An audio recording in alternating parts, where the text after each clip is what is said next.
I would. Believe me, I used to do this first couple years of college. All right, Carlos, the floor is yours. Okay, so hello, my name is Carlos Hernandez, and I'll be honest, I don't know why I'm doing this presentation on what it is I'm doing. It's a topic that I feel extremely uncomfortable talking about. You know, maybe that's the best reason to do the presentation on this. So, I'm sure you've all heard of the show My Little Pony, right? Feels weird, you know, saying that. So some of you may already know where I'm going with this, but don't worry, I'm not going to talk about what I'm going to talk about in specific, but more use it as an example for a greater argument. So, but for those of you who don't know, it started off as a toy line in 1983, and it was adapted for a TV show in 1986. It's gone through what fans call generations, with 2010 being the latest incarnation of it. And it's a primary vessel to sell toys, basically, and some could consider it to be 22-minute toy ads.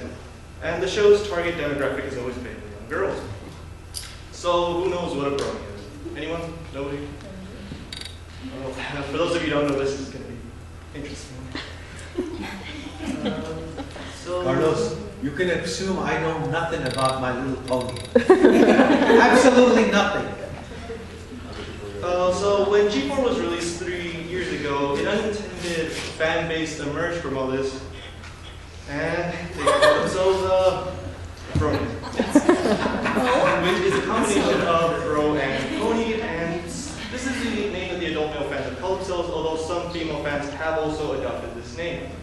Kind of how Star Trek fans are called Trekkers and Doctor Who fans call themselves Whovian. Bronies are usually 15 through 35 years old and have basically taken over the internet, but dislike the older versions of the show, so anything before the 2010 one tends to be disliked.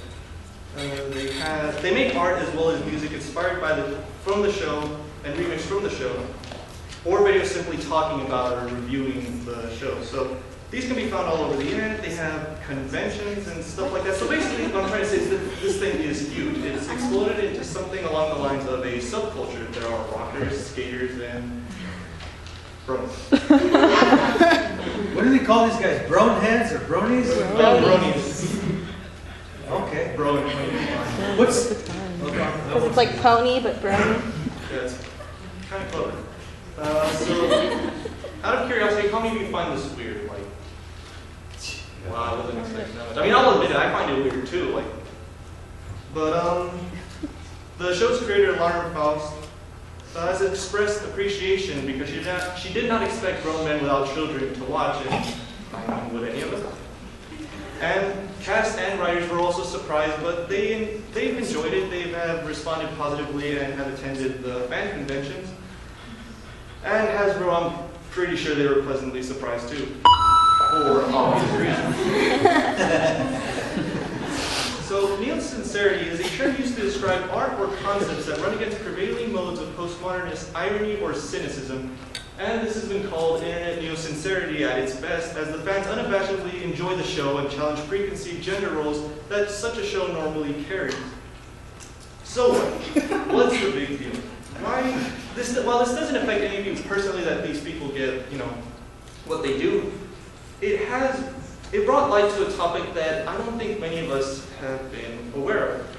That in society there is a double standard in terms of what men are allowed to take interest in and what women are allowed to take interest in. Being a brony has been perceived as an extremely negative thing. Howard Stern, Fox News, College Humor, Jerry Springer, all these different media sources, among others, have all taken their jabs at the brony fandom and basically made fun of them. And I get that anything considered new by the media is going to receive a lot of attention. I mean, this must have been crazy news for them. I mean, someone of a certain gender liking something that's for the opposite gender, that's never happened before. That would be like if a woman took interest in something that was originally meant for men.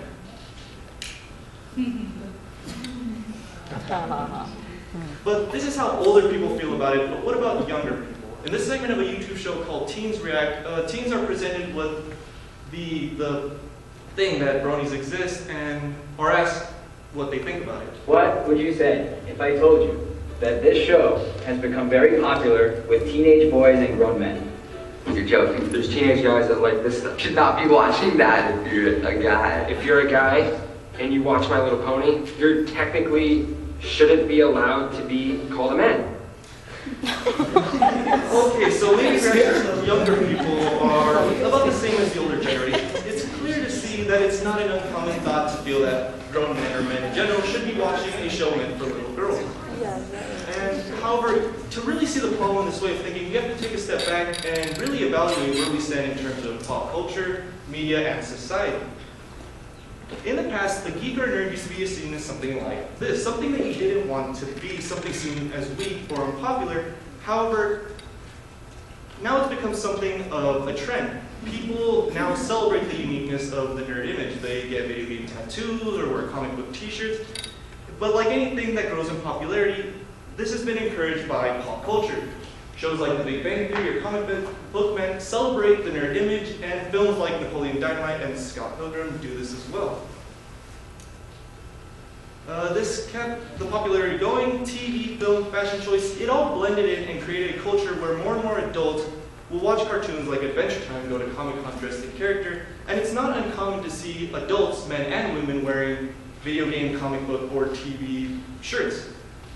So it's clear to see that young adults as a whole have moved towards a more accepting culture in which what was once considered geeky is now considered to be more hip or more widely accepted amongst younger people. So why is it that negative attitudes like this exist? It's clear that it's not the age that's the problem. As a culture, we tend to simply find it weird. Even adults into cartoons, comic books, and video games find the whole brony thing weird. And it makes me wonder, why exactly do all you find it weird, and why exactly did I find it weird when I first heard about it? From what I've gathered, it all stems from one little thing: gender. Here we have a quick example of some shows that I labeled under their target demographic audience. We see them, and it'd be pretty clear which would go under which category. But as you can see, society doesn't care for this divide when it comes to women. Here, women dress in stuff based on things meant for guys, yet this kind of stuff goes without criticism by the mainstream. It's not unusual to see a nerdy girl dressed in a Ninja Turtle shirt or a Batman shirt. And imagine me asking women who watch Batman if they are a lesbian. You never hear that. Even as a joke, does that make sense if I called, say for example, a woman who watches Pokemon a lesbian because it has violence or action? Even as a joke, it doesn't make sense because the punchline, you've never heard that before. But swap the gender and the subject, and suddenly it's a joke. The picture at the bottom came from a joke music video and was not intended to be offensive, but my point still stands. I really don't get why boys or men liking My Little Pony is such a controversy. Nobody's been all up on my jock about liking Buzz Lightyear. Because she has a point. Exactly. Why is it that no one has called her out on taking interest in something meant for young boys, and it's normal to see females dressed up in things that were originally intended for males? And when it happens the other way around, we find it strange when it's literally pretty much the same thing. By this point, you think it's clear to see that girls like guy things and guys are starting to like girl things. But yet people still pick on these guys like it's something we've never seen before. All these ways of thinking, this unfair treatment of a certain group of people, didn't just start overnight, not in our teenage years, but in our childhood, through socialization. But notice in this picture, there's a clear divide down the middle, girls and boys. You'd think it would be a two-way deal, a straight division where crossover either way would be obvious. However, as time has passed, the division is no longer clear, but blurred.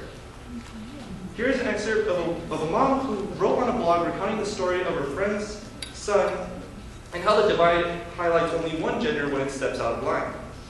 When a friend's son asked her for a pink floral bike helmet, she lied and told him they didn't have the floral ones in his size. He went home with a plain blue one instead. I hate myself for doing it, she told me, but I worry that he'll get teased. No doubt she was also trying to avoid invasive worry. She's regularly subjected to lectures from friends and strangers about the perils of indulging her son by painting his nails and buying him the doll that he requested for Christmas. According to these parenting experts, she's going to turn him gay. By contrast, when I encourage my daughter to transgress her gender role and take part in stereotypically male activities like going to soccer lessons or playing doctor rather than a nurse in her imagination games, I get nods of approval. And this way of thinking is much more common than we think. Everywhere we go, someone is shaping the way we think. TV, friends, parents, hell, even McDonald's asks if the kid wants the boy toy or the girl toy. Is it surprising some could think such irrational thoughts about the My Little Pony fans when we live in a culture that basically accepts overlap one way but not the other? So leave me wondering, do guy shows exist anymore? Sure, we can easily identify cartoons with masculine traits, but can we really call them guy shows when there are just as many women watching as there are men? We've reached the point that now there are girl shows and gender-neutral shows. The reason I've only been using the My Little Pony fans as an example is because this is pretty much the first time that it's happened to this size. I mean, there's always been guys in Barbie, guys in Twilight, but it's never happened quite to this size that a fandom was created out of it and it's become such a big deal on the media or on the internet.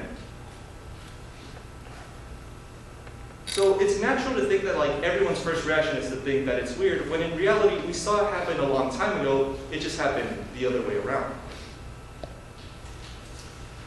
And that's the general division that was brought to light in 2010. The show's creator, Lauren, once responded to someone who asked how she felt about the sexually repressed man-children who enjoy her show. She gives the most logical response I've read. The belief that boys shouldn't be interested in girl things is the main reason there's hardly anything decent for girls in animation, or almost any media for that matter. It's a backwards, sexist, outdated attitude. So overall, it's natural to think of it as weird, but it's simply because we're not used to it. You have to think critically about criticizing these fans. If you're going to think it's weird, you really have to ask yourself why you feel this way. Is it justifiable reasons grounded in logic? And even if the My Little Pony fans are wasting their time watching cartoons, doing childish things, how many people waste their time watching normal TV and go without criticism? There are Bronies who are afraid of admitting that they like the show because they are afraid of the ridicule. They may be the most normal person around, but they won't admit it because they're afraid of the weird looks they will encounter. So it also makes me wonder, what does it mean to be a man? We've touched on this subject once in the semester. Professor Martinez stated that men stay in their adolescence until their 30s. Yeah, I believe it, because he also said that we become a weak, emotionally wise culture. Sure, I'll accept that too. But he also said that men have no formal rites of passage. Getting a job, drinking, drugs, sex, anyone can do these things, but does that really make them a man? So the last thing Professor Martinez said on the subject was that being a man means being responsible towards others. And isn't that what it's all about? So what does it matter what these people do on their spare time if they meet that requirement? Sure, maybe not all will, but if there's fans doing everything they can in life, and basically, what does it matter what they do to watch to unwind? So, this culture is one that is hooked on the drug of normality. We know what's normal, and we know what's weird. But if you stop and think about it, stop and look at the world through unbiased lens, in the end, isn't it all the same? I mean, I'm probably the minority on this one, but that's the thing with societal culture, that you kind of have to open that door by yourself to really think openly, because it's just the way things are. Nobody likes to have their reality shaken, so that's my presentation.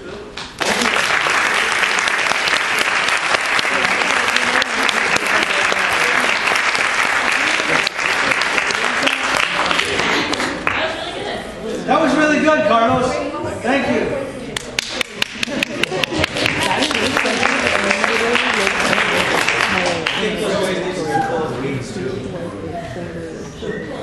Yeah, those guys, instead of Bronies, yeah, they need to go out and pull weeds.